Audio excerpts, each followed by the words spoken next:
Hello, everybody. Welcome to the Sansheets presentation webinar that we will be discussing for the next hour to go over exactly how to use our tool that many of you are already familiar with.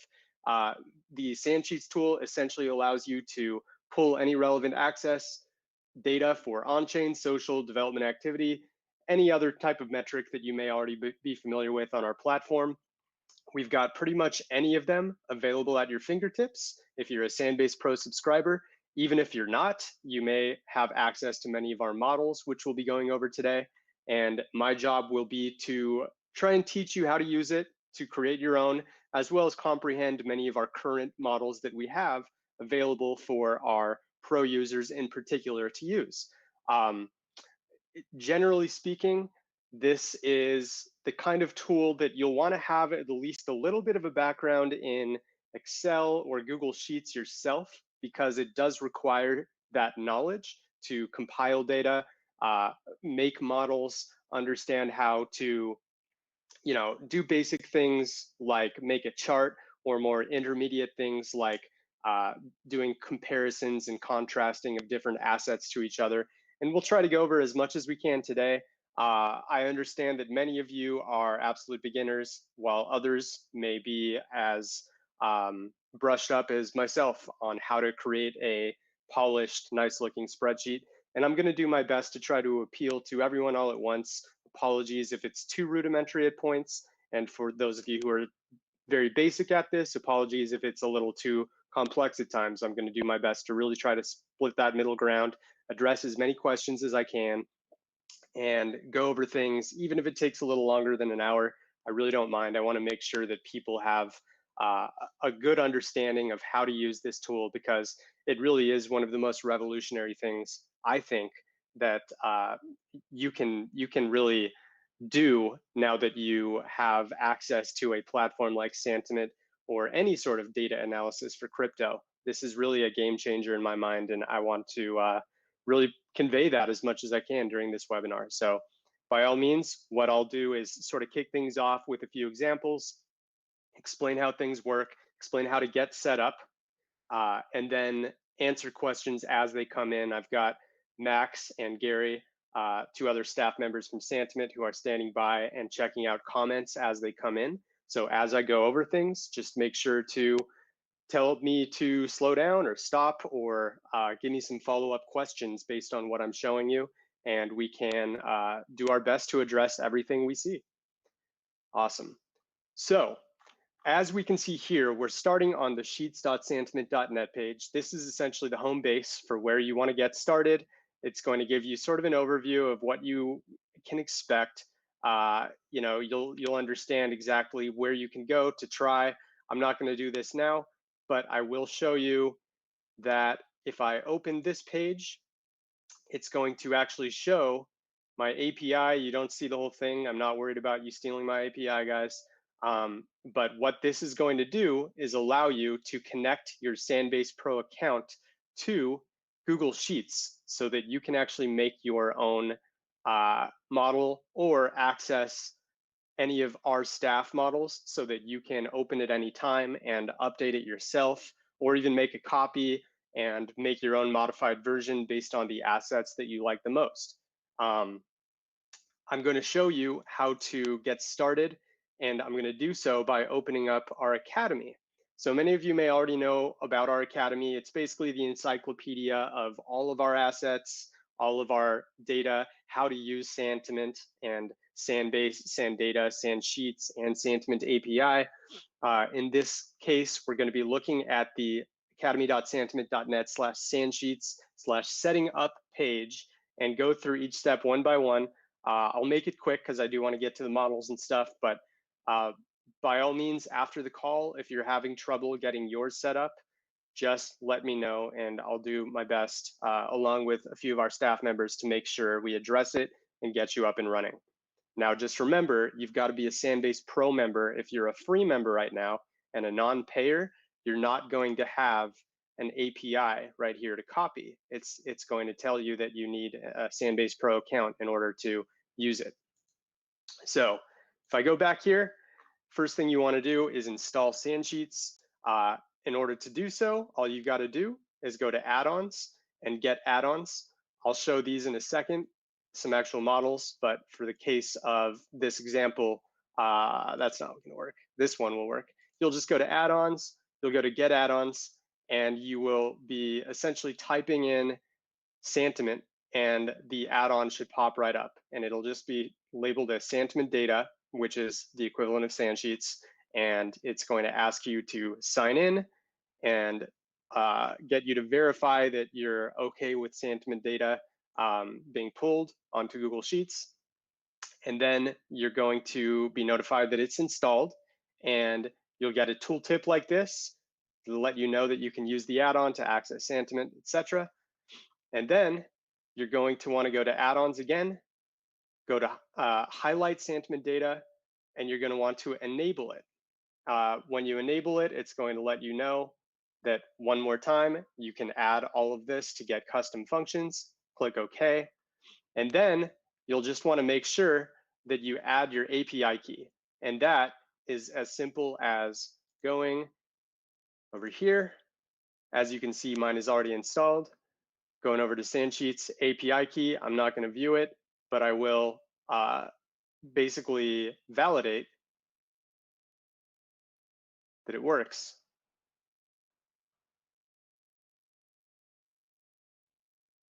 And it'll tell me the API key is valid. For you, you'll basically just want to add yours, and once that's added, you can click on validate just like I did to confirm that it works. And obviously, the big test would just be going to any blank cell. So assuming you're on a new spreadsheet, I have one that's going to be used as an example for today, but assume that this is new. If I go to equals san, you will instantly see that there are all these sentiment metrics that are popping up. We have something around 40 to 45 different metrics that can be pulled right now. So not every single existing metric is there on Santiment, but basically all of the main ones. You've got development activity, you have NVT, you have daily active addresses, transaction volume, token circulation, obviously price, open, high, low, close. We have just close price by itself. All different ways that you can sort of explore our metrics in the fashion that you want to explore it, so that you can make models that you're envisioning would be helpful for you to organize the data in a way that you can apply to your own trading strategies. So for the case of this example, what I did was I entered san OHLC. Don't forget the underscore there in the middle. Each one, after you type in san, it'll be followed by an underscore. After the underscore, you'll have a list of different ones you can add on. If you do need ideas of what functions to use and how to use them, you'll again be on the academy.santiment.net page, and you'll just head to Sansheets and functions here, and it's actually going to list every single one so you can see exactly what the abbreviation is, what the function is to actually type in to ensure you're not mislabeling something, or you're not one letter off. Obviously, you'll see that some are abbreviated to just AVG instead of average. So this is going to be a very important URL that you'll want to bookmark as a reference guide to what to use. You can also just look at this right column here, and you'll be able to scroll down quickly and find the one you're looking for. They're listed alphabetically. And then, of course, you can go down the manual way and see more of a detailed explanation of what it is, why it works, etc. So in the case of my example that I'm going to use, what I did was I typed in equals san underscore OHLC, and I put in the slug. Now, this is important. A lot of people have a little trouble with this because you don't type in the ticker. You want to actually put in the full name of the asset that you want to analyze, and you're going to put it inside of quotes. If I don't put it in quotes,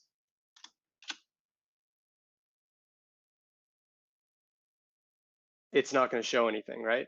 Because in order to actually recognize it, you've got to make sure that that slug is in quotes and being read the proper way by the program in order to apply the data. After that's done, you're going to want to add a comma. And by the way, you'll see this tooltip here, which is really useful, and it'll help guide you to let you know where you are.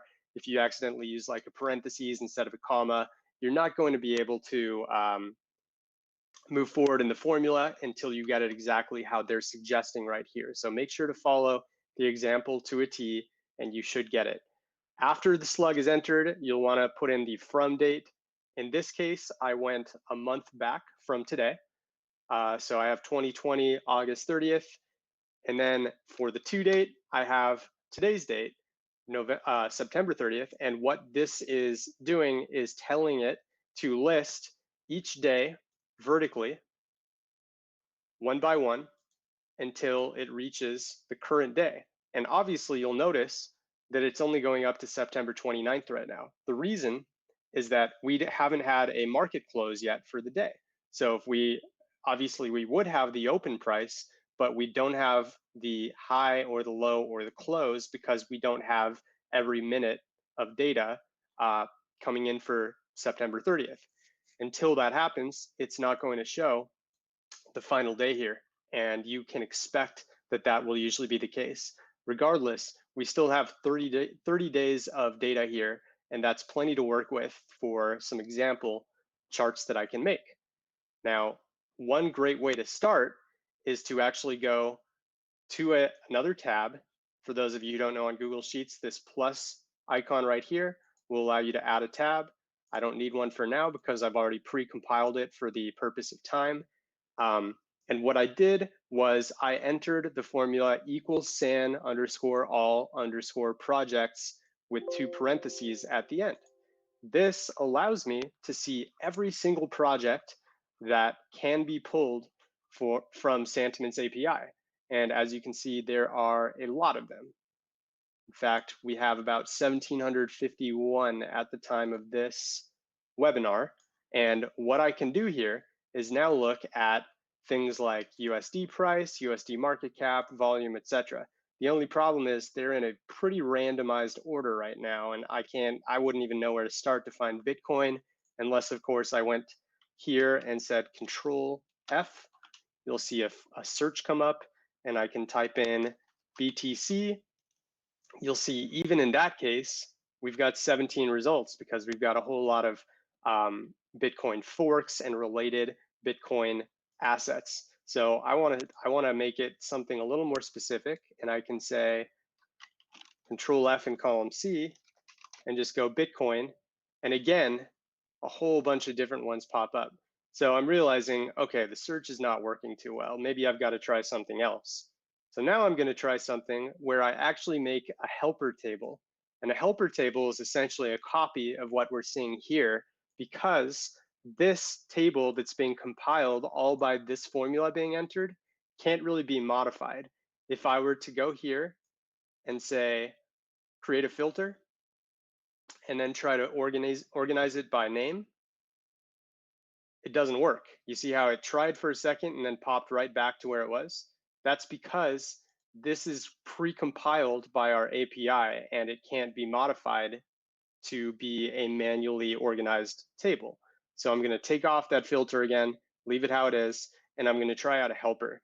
And by doing so, all I want to do is type in equals A1, or I could even say if A1 is blank, which in this case it's not, then keep blank. If it isn't blank, I want it to return A1. Now that's going to give me the exact output that's showing in A1 right now. And we see that it is 1, 2, 3, 4, 5, 6, 7, 8, 9, 10, 11 columns long. So I can go 1, 2, 3, 4, 5, 6, 7, 8, 9, 10, 11. And I'm going to just go all the way down to the bottom of this spreadsheet.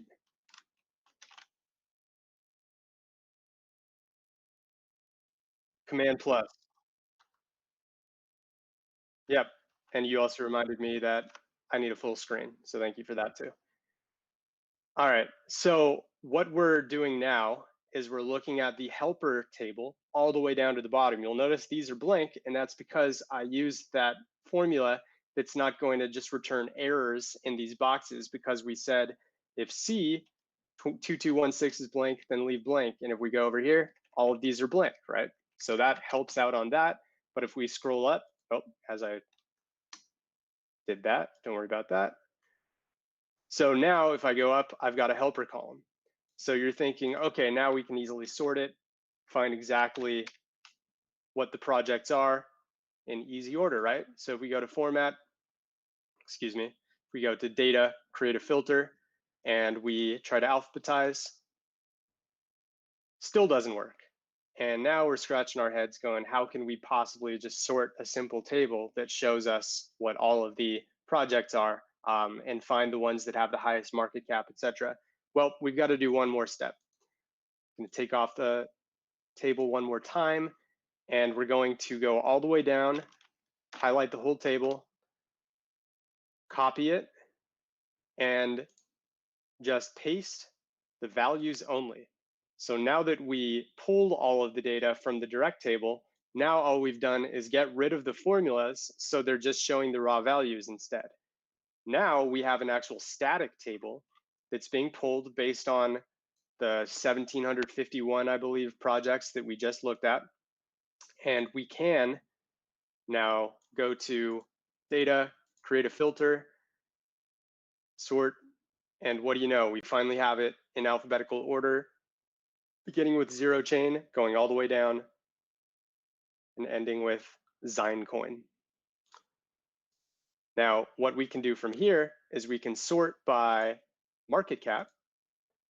And as you would expect, Bitcoin is far larger than all the other assets. We've got Ethereum, and everything is listed by market cap. And this is important because for our next step, we're going to use, the top 3 market caps or top 4 market caps to sort of get an idea of how they compare to each other. Now, when it's all said and done, it'll look just like this, as I just did as a demonstration for you. So these should now be duplicates. And I'm going to go to price comparison now. And what I'm doing here is I'm entering the SAN open, high, low, close formula with Bitcoin, entering the start date and entering the end date. However, as I promised you guys, what our goal of this webinar is going to be is to create an auto updating spreadsheet that every time you open it, it's going to show us the last 30 days based on today, or the last year based on today, etc. But it's going to add new days every time I refresh it without having to enter a new formula here and changing the current date right here just to get it going, especially when you've got like 6, 7, 8, 20 of these tables all in one place. Having to change the date for every single one would be super time consuming, and that's the last thing we want to do. So instead of Bitcoin date, start date, end date, I can actually do this. Now, what I've done in A1 is I've put the current date, which can be resembled by typing in equals today, open, close parentheses, and then I subtracted 31 days. The reason I didn't do 30 is because in the middle of a day, like we're in now, as I just showed, it's only going to go down to the 29th in most cases. In this case, because we went one day in advance, it's actually going to show the current day. So this isn't a real market close, but it is the current price based on when I pulled it around half an hour ago.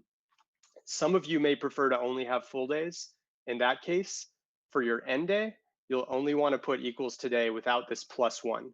But because I entered a +1, I am adding the current day to the list. That's very important if you really want it to be as real time as possible. And every time I refresh this table, it's actually going to show me the new current price. And that's extremely valuable when you're looking at intraday things like transaction volume or social volume, etc. So long story short, I went one day back in case I didn't want to use the current day. So it's actually 31 days instead of 30, but your preference is entirely up to you. What I'm doing now is I have the slug, which I actually made as a formula. So in case there's a change to the market cap and I want to repull like the top 10 rankings and they've changed over time, and I want to list them in order from the top market cap to the second market cap, to the third market cap, which used to be Ripple and is now Tether. What I'm doing now is linking directly to the all projects finished tab, which is over here, and I am finding what is in O2. So if I were to update this and create a new table and these changed, if I go back over here, it's going to find whatever the new top project is. And many of you probably are laughing, thinking Bitcoin will never not be the #1 market cap. Who knows? Maybe it will be different at some point. Ethereum will take over, or something else will take over. The point is, having everything linked via formula is a tremendous advantage because you don't have to statically type out what these slugs are. Now, just remember, I'm using the lowercase slug. I'm not using the capitalized name that shows an N. You'll want to make sure it's lowercase and in parentheses. Now, in the case of this, we don't need the parentheses because it's a linked cell. But like I showed earlier, you want to make sure to actually type it in parentheses or it's not going to work. So what I've done essentially is pull the top market cap, the second market cap, third, and I think I did the top 4 in this case. Yeah. So I'm just taking the top 4. Obviously, Tether's an interesting case and it's not going to have a lot of variation, as you can see. But by doing this, I can directly compare them with a chart. Now, how do I make a chart when all of these different columns are all over the place and they're not next to each other, as many of you may be used to with Excel? Well, it's actually pretty intuitive on Google Sheets. They've done a good job of not forcing you to have columns and cells side by side just to have them working. Because I have all of the formulas right here linked, instead of having to type SAN OHLC Bitcoin August 30th to September 30th, I can now just link directly to these cells. So if I want to change all of these in real time, I can basically just say, let's change to go 3 months back instead of 1 month. And I'll put -91 instead of -31.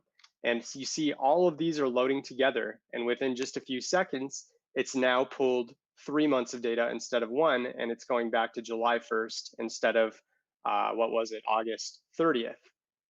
That's really useful. I can also say, you know what, I don't even want to look up to the current date. Let's just go to the end of July. In that case, I believe it would be -61. Yep, so now I've got July 1st to July 1st to July 31st. It's actually showing July 30th because it looks like it looks like I would need to go 1 more day. So if I go -60 to August 1st, it takes some getting used to, but now it's showing the completion of July 31st. And I've done a little research on this, and it looks like time zone has a lot to do with it. I'm on the Pacific time zone in the US in Los Angeles. So for me, it is about 9:15, 9:20 right now. If you're in Europe, it might be closer to market close time. Not market close time, but end of day time. And whenever you get close to market close time, it'll start thinking it's the day after. And it gets kind of confusing, but just remember that you'll want to do today +1 in most cases to get real time. If you don't, it's going to think you're a day behind. If you just do today, open parentheses, close parentheses. Now I'm going to go back to the last 30 days here, just using the back button. And again, we've got our OHLC start date, end date. I'm sorry, project slug, start date, end date. And then we've got over here the actual price change. So these 5 columns were compiled just by entering this formula. In column F, this was one manually made by me, and that's why I highlighted it in green. Now, we're comparing the price change from a percent standpoint over a day-to-day measurement. Because of that, the very first day is going to default as 0 since we don't have a close price for August 29th to compare to.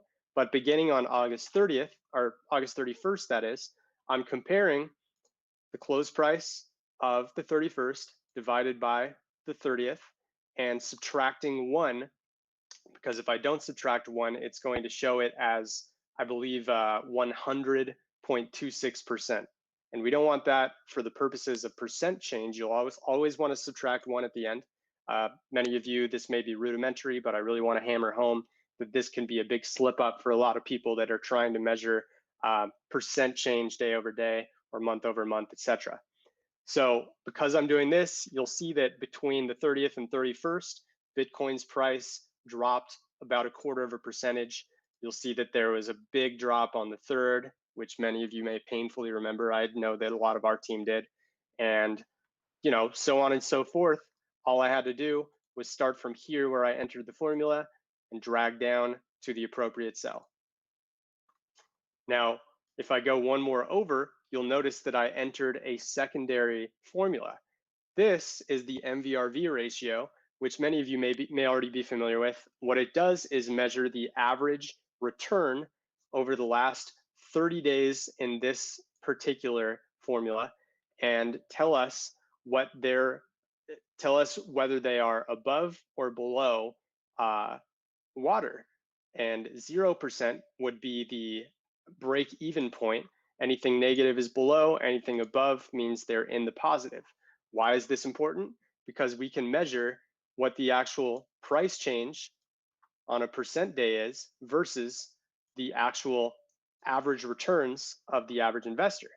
And by doing that in unison, we can find some pretty cool results and see which of these 4 assets here have the best results from a trader standpoint. When people are underwater, they typically indicate that it's a good buy opportunity overall, because historically MVRVs, no matter what the time frame, are going to equal out to around 0. But like as we can see with Ripple's case, it's been in the negative every single day over the last 30 days, indicating it could be the best long-term buy opportunity of the 4 that we look at. And I'll actually show you on a graph here in a second, but I'm going to make a quick manual one to show you how it's at least done. All I'm going to do is highlight the date. Now, it doesn't even have to be this one, because obviously all of these dates are going to align with the same row as long as you input everything correctly and you're using the same cells up here so that you can't mess up. So because they're linking to A1 and B1 as the start date and end date, you won't have any issues with rows being wonky or one thing being shifted down, which would mess everything up. And instead, you'll have everything in sync. I'm going to highlight date. I'm now going to highlight Bitcoin price percent change. By the way, guys, for this, to actually label it as Bitcoin instead of just close price USD, you'll notice these can't be changed. If I type in this, it's just going to mess everything up and I'm going to get a ref error. So I'm going to go back, and what I did was I took, when I made this column, I entered the name of the slug here, which is automatically being pulled from the All Projects Finish tab. And then I entered the and symbol. I had a quote. I left one space, so A2 and quote space, and then I typed what I wanted to type for the title of it. Now, this is important for graph purposes because we'll want to differentiate the price change and which line is actually specifying is for Bitcoin, for Ethereum, etc. So without this title, we'd have no way of discerning the difference. So make sure that you're using a formula like this. I know it's being recorded, so if you're making one yourself right now, just go back to this point and follow this format, and it'll save you a lot of time and a lot of hair pulling trying to figure out how to actually title them, because a lot of people instinctively want to just rename these header titles when they're charting something, and then it ends up not working at all.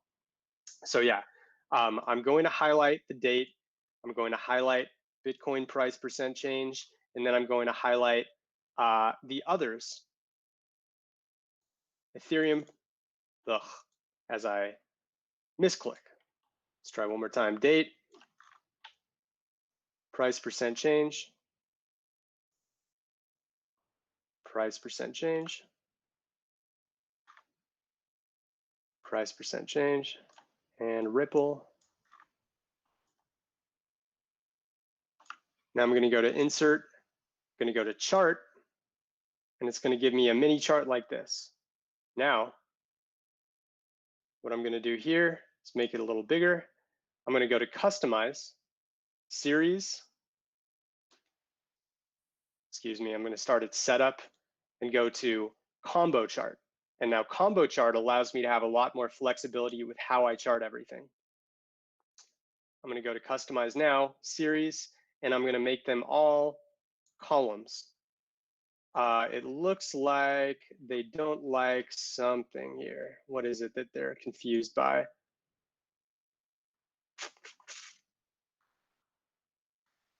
Setup. Row 5 is headers. There we go. Okay. So what I'm telling it now is to actually use the header for what's in row 5 to give it the titles that it needs. And long story short, what this is doing is graphing the price percent change for each of them individually to see which days were the best for specific assets. Now, if I just did it by, close difference, it would be all over the place because it takes a lot more dollar differences to make a difference in Bitcoin's price percent change, as opposed to tethers, which barely moves away from $1, and it's only a few thousandth decimals away from each other. Long story short, I'm going to skip to what a final chart can look like for the purposes of time by comparing the percent changes of price to the average MVRVs, right? So I want to actually see how the price changes on a specific day are comparing for what the average returns are for traders who are constantly FOMOing and FUDing and making mistakes and oversteps or understeps based on the amount of fear or greed that they have in the markets. So this is what I came up with. And what it's doing is measuring Bitcoin in blue, Ethereum in red, Tether in yellow, Ripple in green for both price percent change in a day and the MVRV above or below this 0 point. Now you can see that the third, as we were just talking about, was the big drop for all of crypto.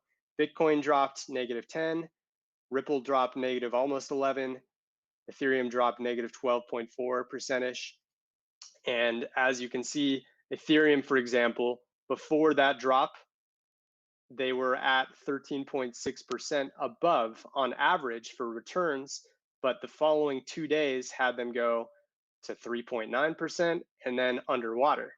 And once it was underwater, that's when you had a rebound day, you had one more underwater day, and then we started to get a lot of price jumps because of the fact that Ethereum's MVRV was indicating that it was a good buy opportunity. So if you were looking on the 5th, on this chart, which is much easier to read than all of those tables combined, you can see that we were at almost -18% on average traders over the last 30 days.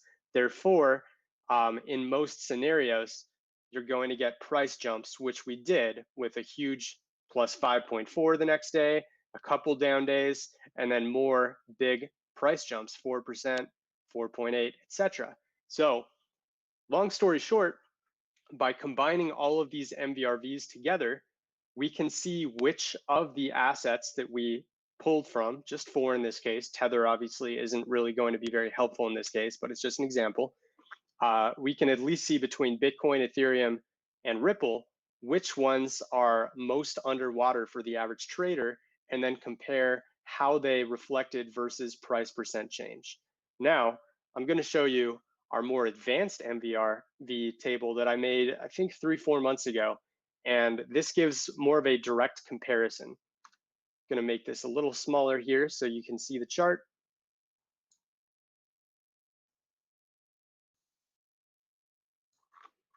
Perfect. So what we're looking at now is the 30-day MVRVs. It's going to do a refresh, it looks like, really quick. So give it a moment. There it goes. So the 30-day MVRV is in blue here. I'm going to actually sort by highest to lowest. So From highest to lowest, we're seeing what the average returns are for all of these assets at once. In order to do this, I compiled this in a data tab. And what it's doing is showing 3 columns of the price, 3 columns of the 30-day MVRV, and 3 columns of the 1-year MVRV, which isn't pictured on the comparison chart I was just showing.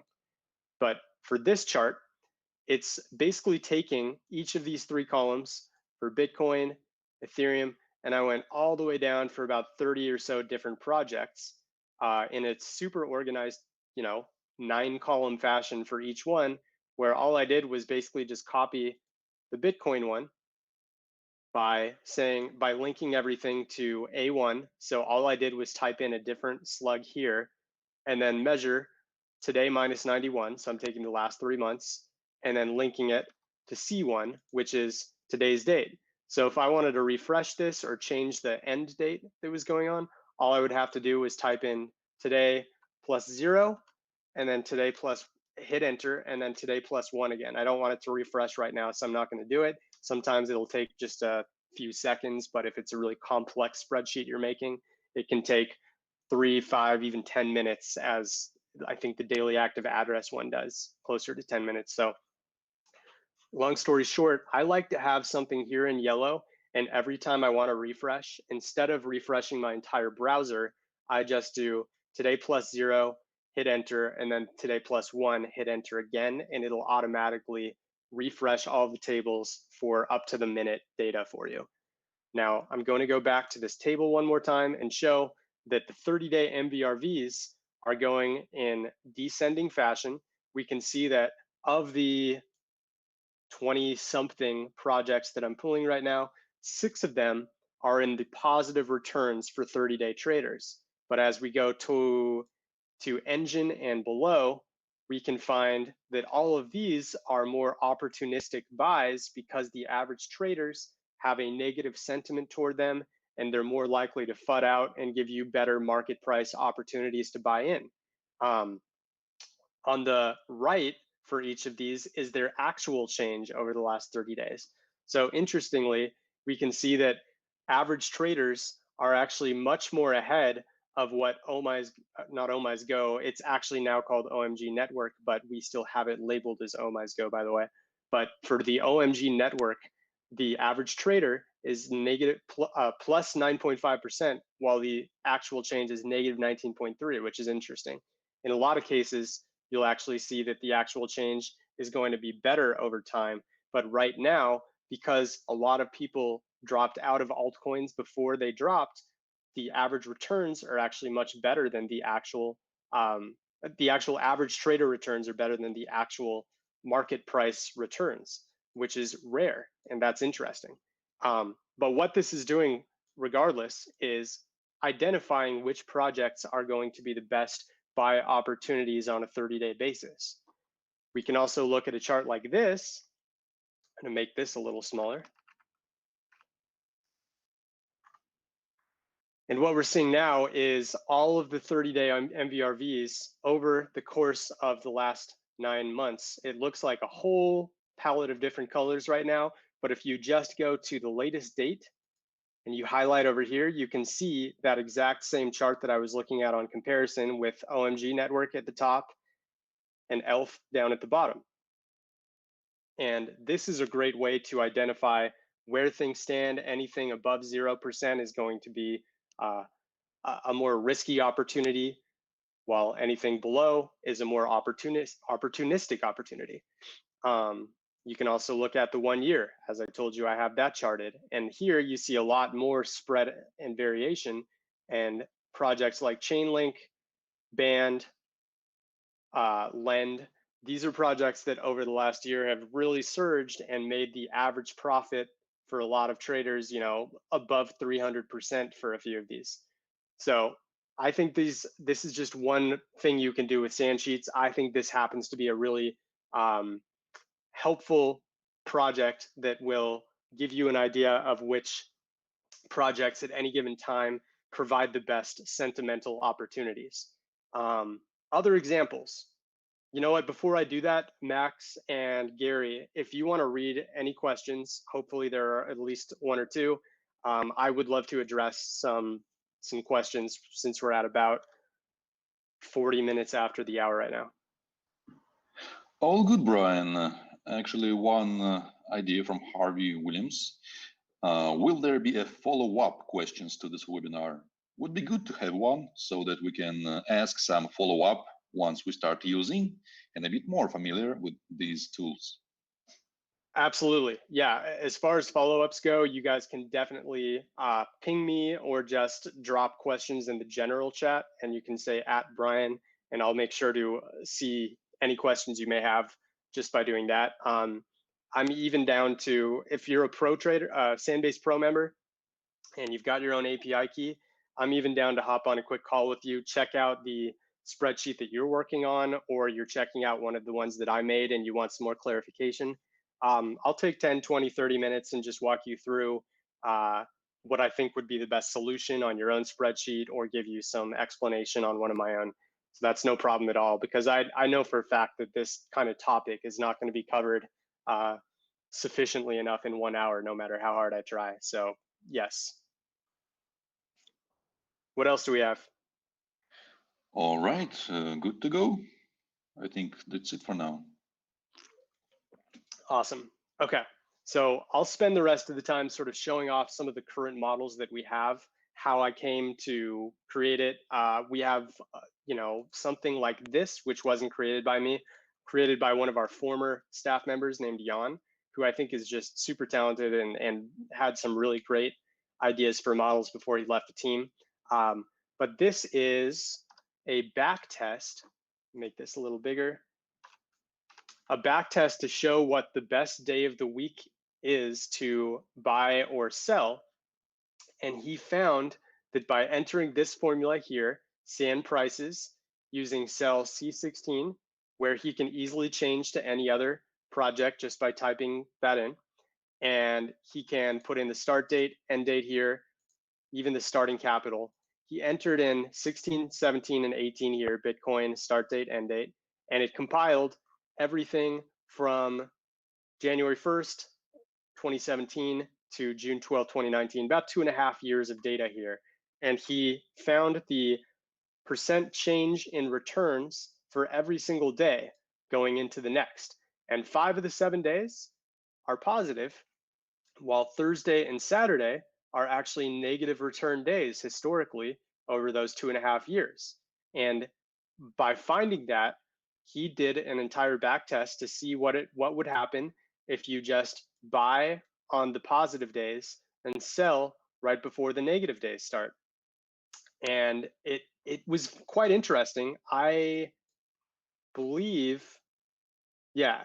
So what he did, I don't know if this number is correct, but essentially he found that there was a slight advantage by doing this, because you are essentially avoiding the days that are historically negative and buying into days that are historically going to make you money.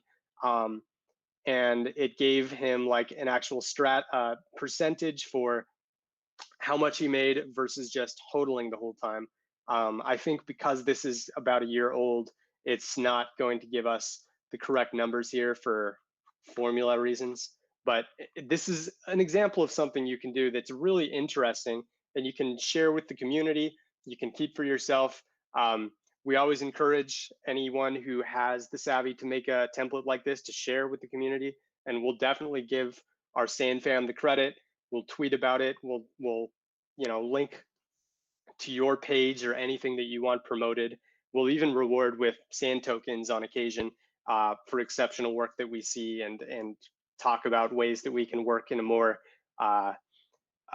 close relationship moving forward if we think that you have the kind of tenacity to make these kind of models on a consistent basis. Another one I want to show would be something simple like this. This is measuring the amount of times that each round number has been crossed. For Bitcoin, I also did it for Ethereum.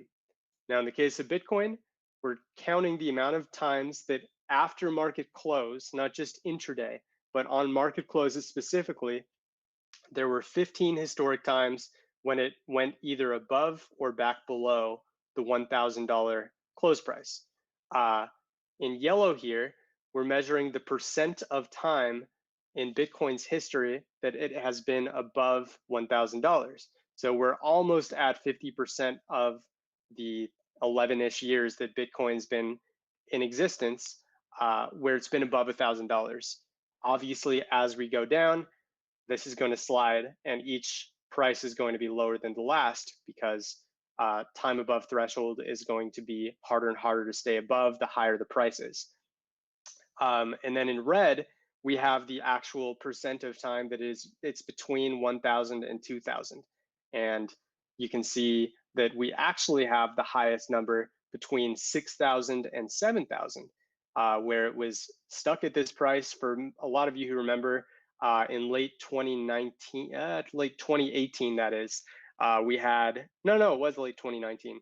We had that like 4 or 5 month stretch where it was just stuck at about 6,000 to 6,500, and it was a lot of people weren't sure where the price was going to go, and it ended up just staying where it was, and that's why we have this big number here. Long story short, you can really identify what the most polarizing price levels are based on a model like this, because you can count the amount of times that it's been going back and forth around something like the $8,000 level, which is by far the highest price variable change going back and forth out of any of these round numbers here. Now we can also look at Ethereum, same thing. The 300 to 350 threshold had the most crosses over time, while there's an equal amount between 150 and 200 where the amount of time has been spent in these two regions. So you can also look at things like days between the first and last crosses over time. We can see that there has been the most time between days between the 1,000 and the $1,000 and $2,000 level. We can also look at the last over an actual calendar date. So we're looking from a time standpoint, the last time each threshold has been crossed. And I think this is cool because it's going to show the date that it was first crossed. So the first time that Bitcoin crossed over 1,000 was November 27th, 2013. The last time that it crossed over 18,000 was kind of the end of that bull run in December 2017. And then you can look at the time that it was last crossed. So the last time that Bitcoin actually crossed below 10,000 was July 27th. From a market close standpoint, I think there was a date more recently where it dropped under temporarily before going back up, but this is only for market closes. Long story short, all I did here was I had in the Bitcoin data tab all of the prices for the last 7 years, it looks like. Yeah, since 2013, listed them all out, and then had some more kind of complex formulas that I put here to actually list them one at a time. Yeah, I'm going to show another one. This one is our most popular model. We've got, it looks like we've got about 125 people using this right now. So it does a really good job of identifying what the address activity is for any given asset. In this case, I've got 28 different assets, mostly ERC20s, because that's what we have daily active address, the actual metric pulling for, whereas something like Cardano, we don't have for this. So it's going to be Bitcoin, Ethereum, then a few like Litecoin, non-ERC20s like Litecoin, Ripple, I think Binance Coin here, and then ERC20s. But what this is doing is it's measuring the daily active address divergence versus its price based on historical expectations that have happened over time for the asset. We're taking, in Bitcoin's case, 4 years worth of data, which is signified right here by the amount of months that are being pulled. And it's showing how many, what percentage the daily active address is compared to its mean, compared to the prices average, the current price versus its mean over time. So essentially, I'll show Bitcoin's graph by itself, make it a little bigger here, full screen, make it 1 40%, so we can see the end of it. Nope, a little smaller. We'll go 125. So what this is doing is it's showing whether the daily active addresses are above its expected value for the current price that it's sitting at or below its current expected value based on the current price it's sitting at. When it's green, this is showing that there's a bullish divergence happening and there is more address activity than where the price is actually currently sitting. Now, if you look from April 1st, where this is starting, because it's showing the last 6 months, this is post Black Thursday, just a couple weeks after it happened. And there was an immense amount of fear and FUD going on that was preventing the price from being where it should be. And that's why we still had tons and tons of address activity going on, but the price was low. And as this model correctly predicts in most cases, it said that the price was bound to rise given enough time. And especially when you had these huge bunches of neon greens, which are resembling the top 10% of all bullish indicators for Bitcoin over the 4-year span, that's when the price really started to explode, because at this point, there was so much address activity, the price was still suppressed in the mid 6,000s. And sure enough, over the next couple of weeks, the price just rocketed toward 10,000. It actually got up to about 99.50 on May 7th before having a bit of a drop. And that drop happened because we finally got to a price point where the address activity was where it should be for the price. And we had just a slight bearish divergence for the first time in a while. Then, of course, we got all the way over to 12K or so in August. And that's when we started seeing these huge bearish divergences because daily active addresses dropped off. So all I did was I made over here a data tab for each of the respective graphs. We have graphs for all of these. We have 0x, we have actually Wi-Fi. We don't have enough data on yet, but I plan on having that one up soon. We have something like Ripple, where you can see just massive bullish days around May 1st, which was around the Bitcoin top, which was sort of interesting. And then that dwarfed everything else. But like something like Ethereum, for example, really good predictive power, really good predictive power. And we see that there was just tons and tons of bullishness all the way up until the end of July.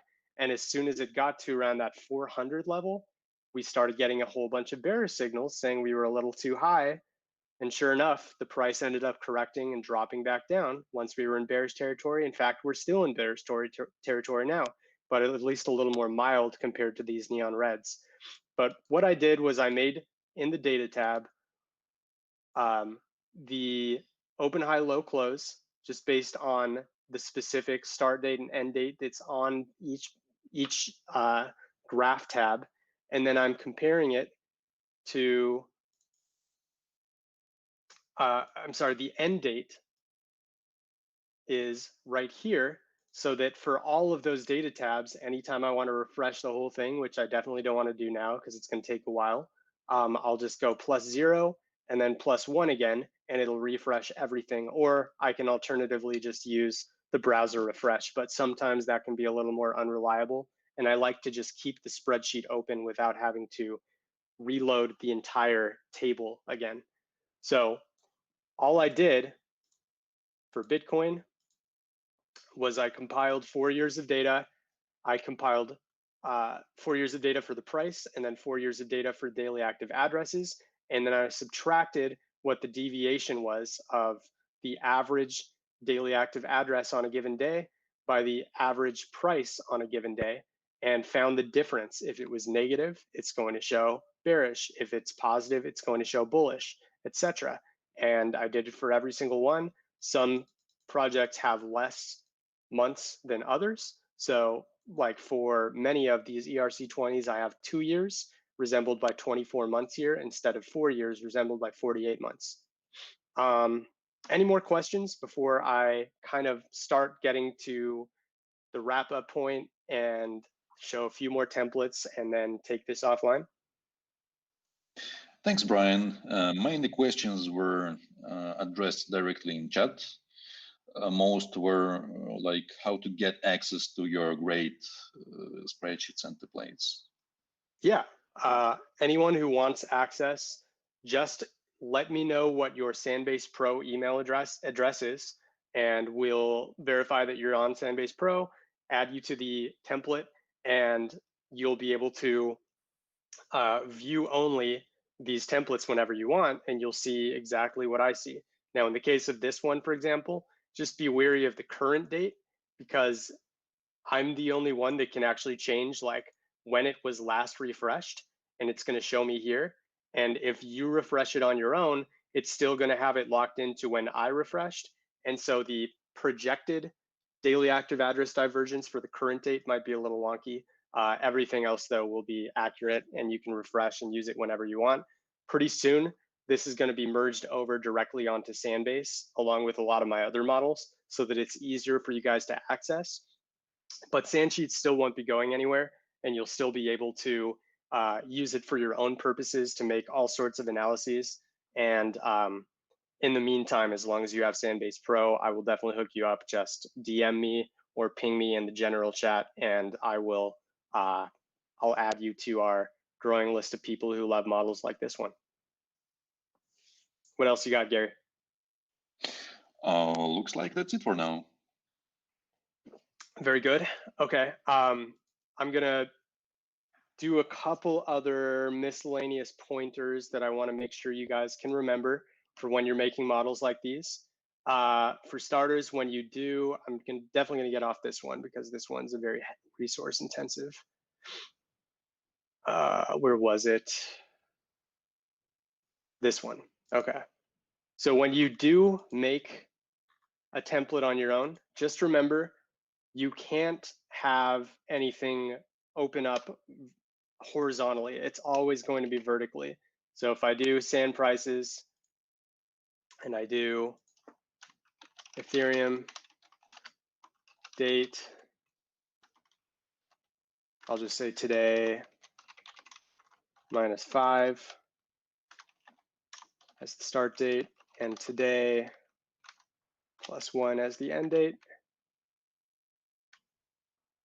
So it's always going to unravel vertically, and you have to remember that it's some of these have 3, 4, 5 columns, while others might only be 2. And I wanted to show you over here what an interchangeable one would look like that can apply for any Sansheets formula that has only 2 going for it. In this case, active addresses, the only 2 columns that open up when you type in San active addresses would be the date and the value. The same goes for something like transaction volume. So I can type that in, and it's going to change everything and automatically compile transaction volume instead of daily active addresses. And this column here that I made for percent change is going to show what the percent change of transaction volume is instead of daily active addresses. And all I had to do was change the metric. So a lot of them can be interchangeable. And if you want to change them all at once, as you can see, I've got Bitcoin, Ethereum, Tether, Ripple, Bitcoin Cash all in one place. I can just go, I can highlight row 3, go to Control F, search within formulas, and instead of active addresses, I want to type in transaction volume, replace all. There's going to be 4 changes since I already changed Bitcoin, hit done. And now all of these are reflecting transaction volume instead of daily active addresses. And right here, we can see what the percent changes were for transaction volume over time. Whereas if I go back a few times, now I'm back at active addresses, and now active address percent change is all showing. Now I can have a more creative chart than this that can give me more detailed information, but the point I want to make is you can easily just take a copy of this tab, hit plus, go to this top left corner in between 1 and A, hit Control C, or if you're on Mac, I think it's the Apple button and C, and then paste it all over here, and you can have a direct copy where you can just say, this one's for daily active addresses, and then use that Control F method and change everything to transaction volume, and any metric that has two columns, which I think the vast majority of them do, you can just make tabs for every single one to compare your favorite assets directly to each other without having to make a whole new multi-hour project model that takes a long period of time. So that's another thing I want to hammer home, and I'm happy to help out on any sort of template where someone's going to try to do this to quickly access like the top 10 projects and compare them in many different ways for different metrics. I know we're at 1 minute after the hour, so guys, by all means, if you got what you needed to see, feel free to take off. I'm going to stick around for another 5, 10, 15 minutes and just show off how some of our other models work in case you're interested in those, and answer a few final questions for you who are sticking around.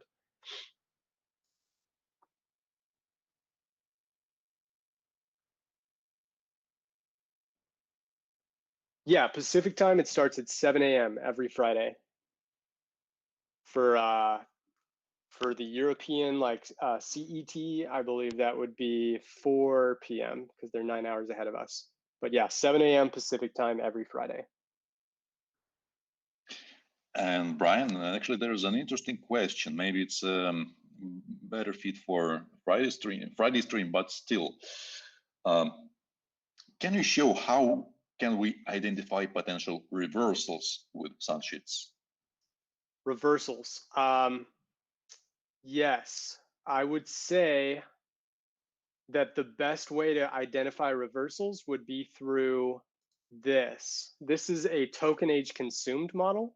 And what token age consumed does is it identifies the amount of tokens that are being moved on a specific day multiplied by the amount of time that they had been sitting in that particular address. And what that does is it almost always indicates at least a temporary reversal, whether the price is moving up or moving down. Token age consumed is a really good indication of when it's time for the price to sort of switch directions. And I'll actually show an example of that using Sanbase really quick. But before I do, I just want to indicate what this model does. This is identifying the top 5 token age consumed spikes for about 10 or so different projects that I put on here, and it'll show just how high of a percentage it is above its norm. So essentially it's measuring any huge spikes that are going on. Like for example, this one is Kyber Network, and it's 174 times the average amount of token age consumed that it usually gets. So this was the most massive spike we've seen of any of these projects over the last 3 months. We also see this one here for 0x, where it was 109 times bigger. And yeah, I can even show, I'll show 0x as an example on Sanbase really quick.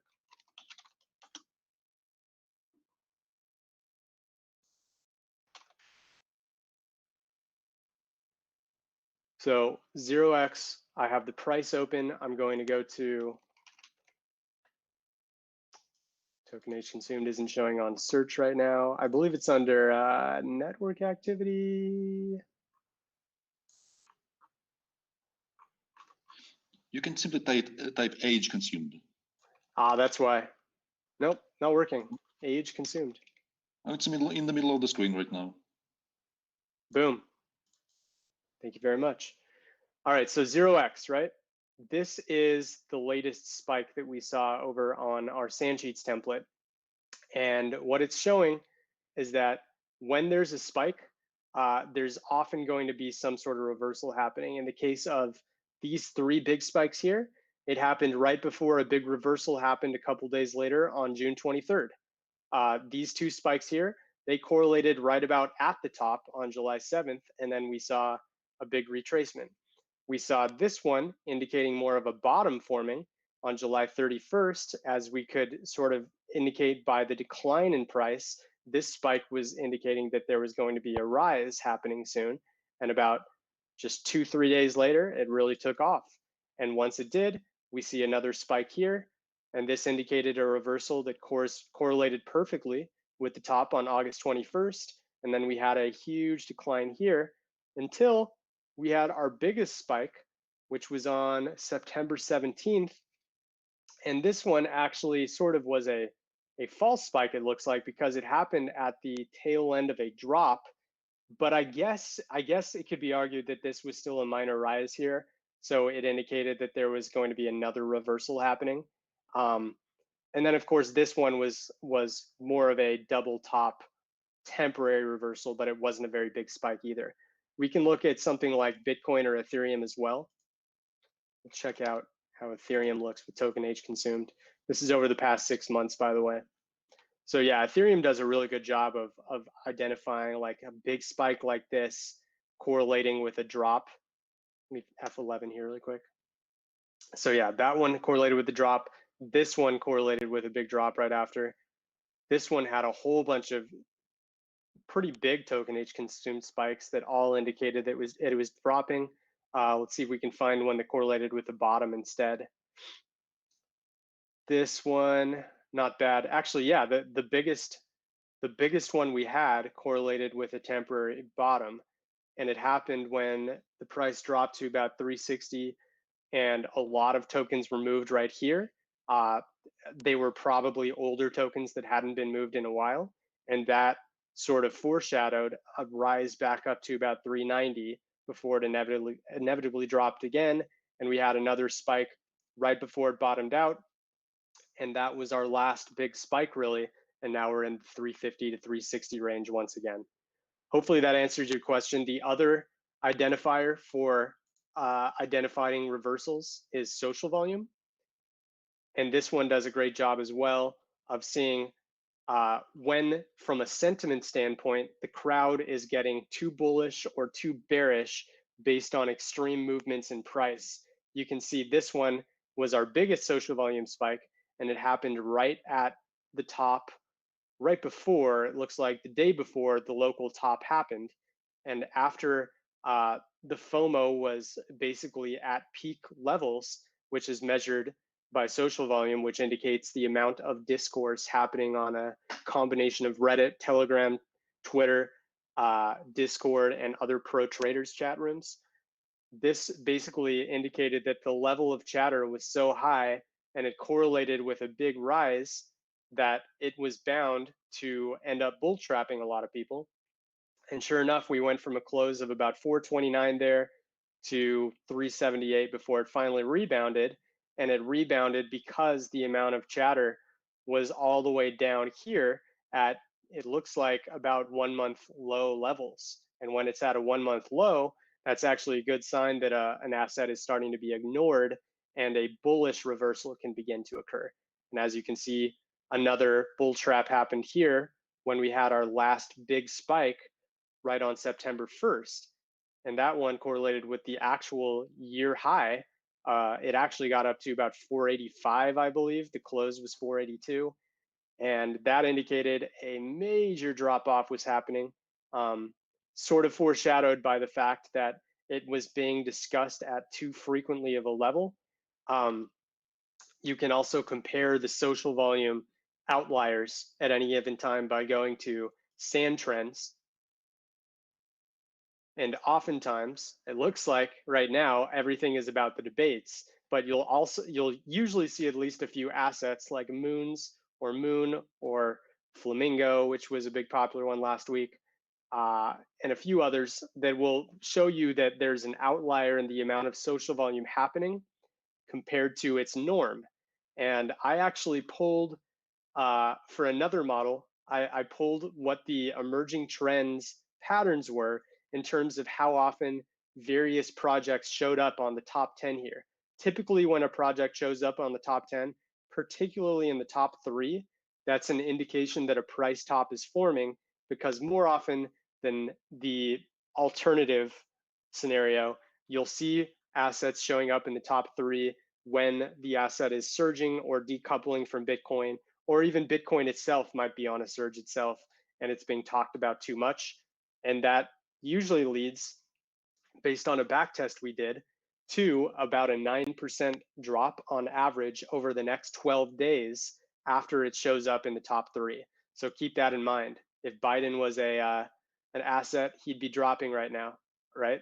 So I have something over here, our top 100 asset comparison chart, which actually shows the amount of occurrences over the past, it looks like since July 1st when I started this, it shows how often each asset showed up. And for the purposes of fairness, I have Bitcoin and Ethereum on their own, and then smaller assets that aren't talked as much bunched into groups of 10 at a time based on their market cap rank. And you can see that in July, when altcoins were kind of taking up the majority of the spotlight and Bitcoin and Ethereum were kind of boring, we had a big surge in altcoins being discussed. And these are the amount of occurrences that altcoins ranked 3 through 12 ended up on the emerging trends during that week. And you can see that altcoins kind of topped out right around the end of July. And that's when the 3rd to about the 22nd ranked assets were just hitting the emerging trends right and left because there were all these different decouplings going on. And people were talking about, assets like Ren or Chainlink or, OMG network, stuff like that. And then eventually, corrections happened. And around, I think this was the week of the big drop when Bitcoin dropped from 12K to 10K. And suddenly, look at that, altcoins aren't being talked about much at all anymore.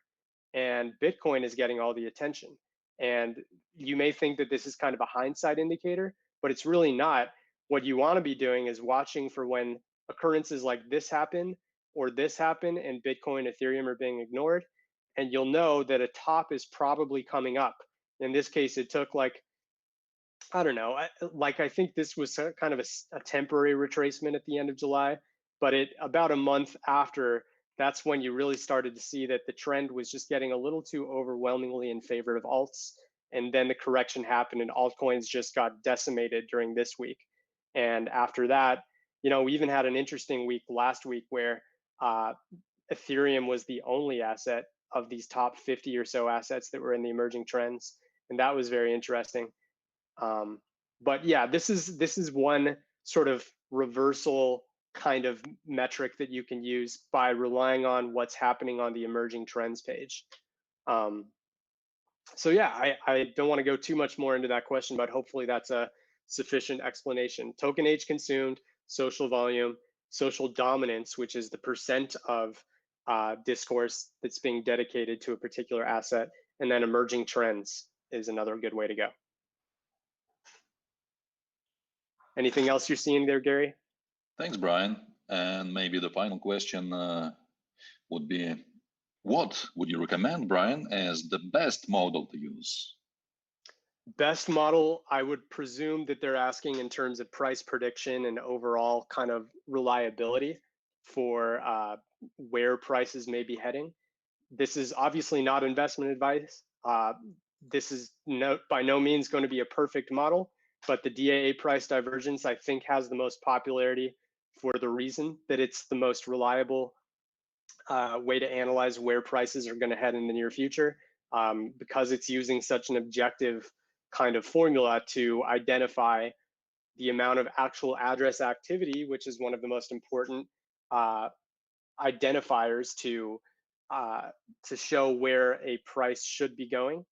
And it's comparing its average movement to the average price at any given time, using many, many months of data to get an accurate, baseline for what address activity should look like versus price at any given price. And this will basically show red or green whether prices are moving. I believe Maker is actually having a great day. So this is being supported by a bullish day, one of the only bullish days that we're seeing in terms of positive daily active addresses versus its expected price right now. So I like to look more in totality by looking at each individual chart, because one day is going to be a limited way of understanding it. But if you look at something like Ethereum, for example, because it had so many consecutive red days in a row, that was telling us that we were going to be seeing a serious drop off at some point. Many people around here, if they were already selling, may have been really confused when it ended up bouncing here. But once it finally did, we saw just how overinflated it was because of how rapid the drop off happened. So long story short, I think that the daily active address divergence model is a really great tool that can predict where prices are going to go for both the short term and the midterm. I would say more toward the midterm, just because there is going to be a degree of variance and reliability on what's happening with Bitcoin for any asset that isn't Bitcoin. But you can even look at Bitcoin and sort of see this chart as kind of an overall metric of crypto's health as a whole, because everything is going to live and die to an extent based on whether Bitcoin is staying propped up or whether it's starting to be suppressed. So I definitely recommend, if you aren't already part of the daily active address divergence people that are using it, to request it as long as you have a Sanbase Pro subscription. If you don't have one yet, make sure to go to santiment.net, and all you have to do is enter your email. You'll get a 2-week free trial, and then you'll talk to Max or someone like Kelvin, and they'll help you out with getting a Sanbase Pro subscription, which is only $44 a month. And I'm telling you, it's well worth the price, guys. You guys will not be sorry that you became a Sanbase Pro member. And for most of our members that are currently subscribed, they say that it pays for itself quite quickly. And I will do my part along with our other staff members to ensure that you are getting your money's worth and you are understanding how to use our platform to its full potential. If you do have questions and want to learn more on your own, you definitely should check out the Academy. It doesn't just do things like teach you about Sansheets. It has all sorts of things like use cases, how to use Sanbase, how to use, like, what the purpose of Sand tokens are, the API, which is also a subscription that you can purchase. Tons and tons of different stuff, especially the glossary here. I really like what the explanations of every single metric are and how to use them. There's just a ton here, metrics, and you can definitely learn a lot from it. Anything else? All right, all clear. And the best model was the last question. Yep, daily active address divergence 2, guys. If you want access, just send me a DM or ping me in the general chat, and I will get you hooked up, assuming you have a Sanbase Pro subscription.